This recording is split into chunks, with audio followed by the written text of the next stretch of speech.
U 19. čišlje novinoh Ruske slovo rubrika Tižnjovnik informuje o podzelenih sredstvoh za sofinansovanje javnoho informovanja u opštinoh Kula i Žabelj, a na naših mestoh zaznačeni aktivnosti Centra za socijalnu robotu u Šidze. Na ekonomiji jest tekst o roboti s paprigu u ruskim keresture. Kultura i prosvita piše o tim jak označeni jubilej hora Harmonija i o dnju školi u Kocure.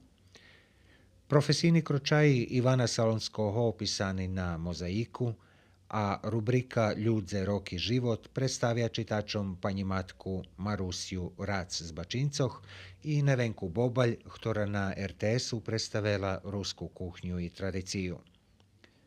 Duhovni život piše o kirbaju ruskim keresture i švetu dzurja po naših parohijoh. Na bokoh rubriki sport zaznačeni uspih karatistov na evropskim prvenstve.